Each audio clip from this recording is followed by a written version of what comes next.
Welcome to Forbidden Planet TV, and welcome to my very special guest today, author Guillaume Dorison, the author of Assassin's Creed Bloodstone, and we're here today to talk about Assassin's Creed Bloodstone Volume 2. How are you doing today, mate? I'm very fine. Thank you for getting me in this show. It's really nice to do this in English. It's a first for me, but I'm really pleased to talk to this audience, and I'm really happy to be here to talk about my favorite assassins. Yeah, of course, yeah, and your English is so awesome as well. I mean, it's always brilliant speaking to French creators because the mastery of languages other than their own is so impressive compared to, of course, the English and Americans are terrible at speaking other languages. Well, at least they speak better English than I do. Sure. Yeah. No, you got. Yeah. So thank you so much for joining us. Where are you coming at us from today, mate? Where are you? I'm living in Paris, so right now it's my office in Paris, my creator office. I'm also a live streamer, so that's why you have some video games, the background. Brilliant. There is some reason I've worked on Yeah. this series. I'm really a big fan of video games and comics books, obviously. Yeah. Of course, yeah. So, again, to start with, what can you tell us about Bloodstone? About Bloodstone, I mean, the most important things about Bloodstone is that this is in French at least, it's a two-part story, and it can be read as following, of Assassin's Creed Conspiration, which was the first cycle, but you can also read Bloodstone just as a standalone. You don't have to read Conspiration to read Bloodstone, but if you can read both, there is some meanings, some Easter eggs, in Bloodstone that you will understand if you have read Conspiration before. So that's really important. But in Bloodstone, what we wanted to achieve is two things. First of all, it was about having an assassin, during the Vietnam Wars, Yeah. which was the first. Oh man, such an interesting concept. And by the way, that artwork by Ennio Buffet, it's fantastic. This one. Yeah. Yeah. Thanks to Ennio. Ennio is it's just a great artist, and this one, it was, most of the time the covers that I have in mind, and I say we want like a female character, as an assassin, and it's during the Vietnam War, so we need the forest, we need everything. That was really the idea to use, like, for people, like this kind of drawing image, from the Vietnam Wars. And it was really interesting because the Vietnam Wars, in the lore of Assassin's Creed, in the game, they talk about it sometime. However, during the game, it's very hard to have like such a modern setup, because in the game you have to fight with sword, something like this. If you use guns, it's a gun, it's a gunfight, or it's more a first-person shooter. So it's another mechanics, another game. However, in comics books, as an artist, it's an opportunity for us to use modern times, the assassins in modern days, because it's not a problem if you can draw someone using, like a rifle or whatever. It's not a problem in a comics books. Yeah. So. No, I understand it. What was it that drew you personally to Vietnam as an era? Before we start working on Conspiration, it's just a secret I have to tell you. I told them, hey guys, one of my best era in history, I want to do an assassin and it needs to be with Vikings. And they look at me and say, no, we can't do that. I say, why Vikings? To be awesome, like Game of Thrones, but Vikings said, no, we cannot do that. And in my mind, it was like 5 years ago, in my mind, I say, I guess they are going to do a game with Vikings. That's why I can do it. And yes, now we know, Assassin's Creed Valhalla, it makes sense. Yeah.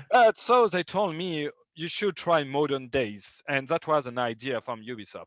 Modern days, when I say modern days, I mean the 20th century, because they cannot really do that in games like a main plot, but we can do it in comics. So, and World War II was such great experience in Conspiration, and then we have to go after World War II.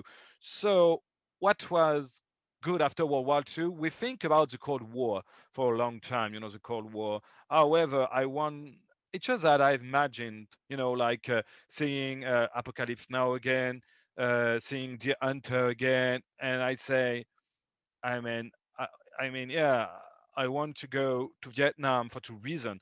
First of all, it's a visual setup, to so that's kind of cool, and also so much things happened during Vietnam Wars, and it was also, kind of a lie, from how the US. So there is a lot of plot about manipulation, people, even the president, was what was the manipulation, what happened during Vietnam, Yeah. and there was I also mean, manipulative experimentation about presidents. drugs. Yeah. Yeah, right. Yes, yeah. I was just gonna say actually, who would believe that the U.S. president could be manipulative in any way, shape, or form? It seems so unreal. Um, Yeah. yeah, I was going to ask you about what. Sorry, I was talking over you when you said that.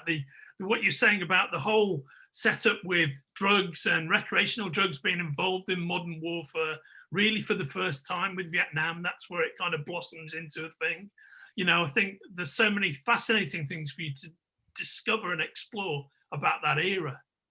Yeah, it's always the same thing. So first of all, what I do, it was the same thing for consideration in World War II. It's always the same pattern. So first of all, what you do is you just read and read again about the history, like the real history. And when you read about the real history, what you are looking for as a writer is what are the dark things, some stuff, the shadow things, the things that you don't really know about. Like if you look at the Vietnam Wars, it was, how did it start? And if you look closely at that, you can see that it started maybe on a mistake, by the US saying they were attacked, by a ship from northern Vietnam. But was it true? Some people say yes, some people say no, and we don't know. But if it was not the case, why did they decide to go on war? Why did they use this excuse, to move forward the real war? And there is a lot of things like this in Vietnam, and a lot of things that are unexplained, and Yeah, even when they are, it's unclear. So for us, it's a bless, yeah, because you yeah, can use that. And with Assassin's Creed, anytime there is something you don't know about, it's the assassin or the Templar, one or the other. So it's perfect for us. During Conspiration, it was World War II, and it was, about the mysterious.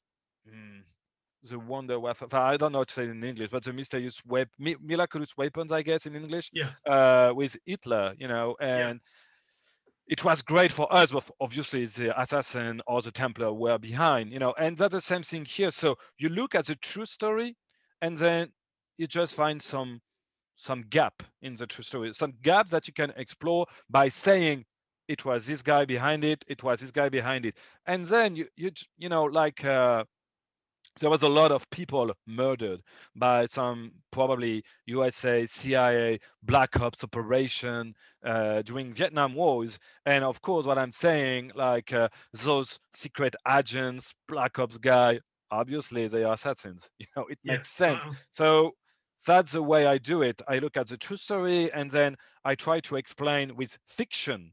And then we just have to mix like the reality and the fiction in the same story.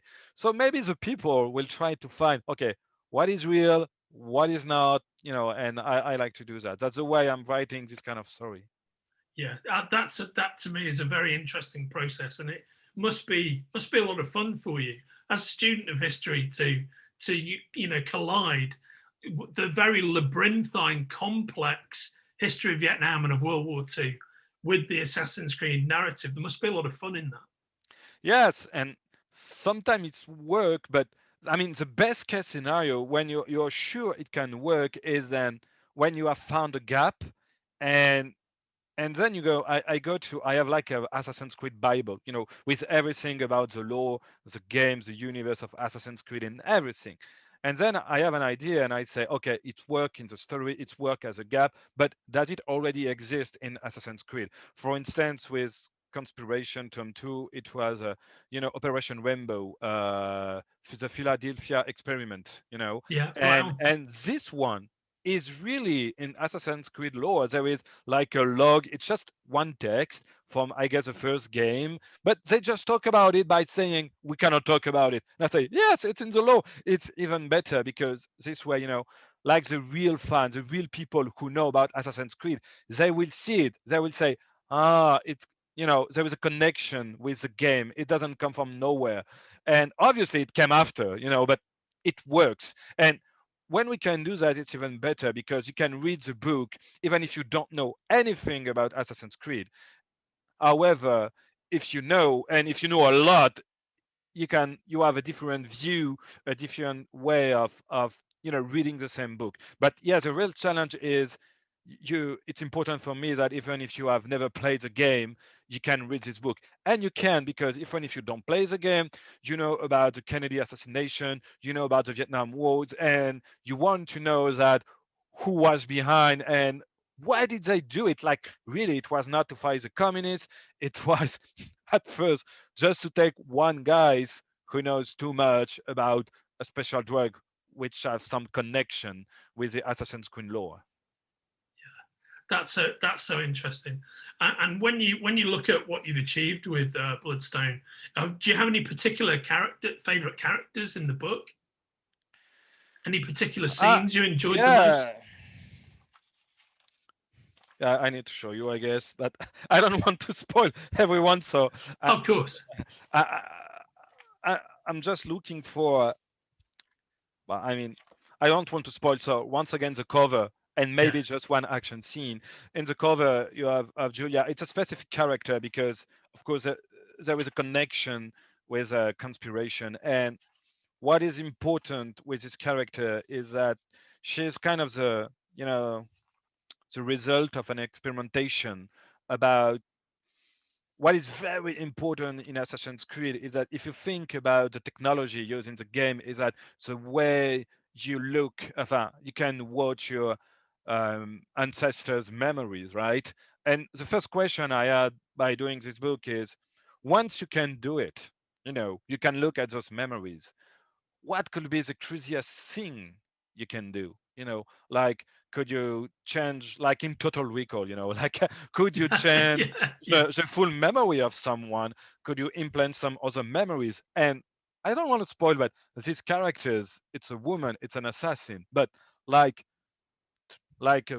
not so much time before she appears in Vietnam, she was not a fighter, she was not anything. So how is it possible she can fight so well? And who is she really? Does she really know? And it's crazy, but what about when you learn that you're not who you think you are, and that maybe you are not in the reality, somehow you are. Right, okay. Yeah, because in the game, the people you fight in the game, you are in a game, and the characters, they don't think by themselves. They are non-playable characters, this kind of things. But if you think about story or movie or comic books, you can imagine how do they react, like in the animus, we say in Assassin's Creed. So that's why this character is so important for me. And I wanted also to have a strong female characters as an assassin. So it was really important for me. And it's not the main character of the story, but that's the one that that matters to me. Just want to see some stuff like this. That really a nice character. But she undoubtedly is the character that stands out. I think you guys have done a great job with that. And once again, we have been talking about Assassin's Creed Bloodstone Volume 2, which you can pre-order from the links attached to this video. And I've been talking with the awesome author of this book, Guillaume Dorison. Thank you so much for joining us today, mate. Thanks a lot. It was my pleasure. You take care of yourself, brother. Thank you. Thank you. Take care. Yeah, bye-bye. You take care. I'll see you soon. All the best. Thank you. Bye-bye. If you're enjoying watching Forbidden Planet TV and you're enjoying watching us talk to the world's most interesting and accomplished filmmakers, authors, artists, musicians, creators, subscribe right here. See you soon.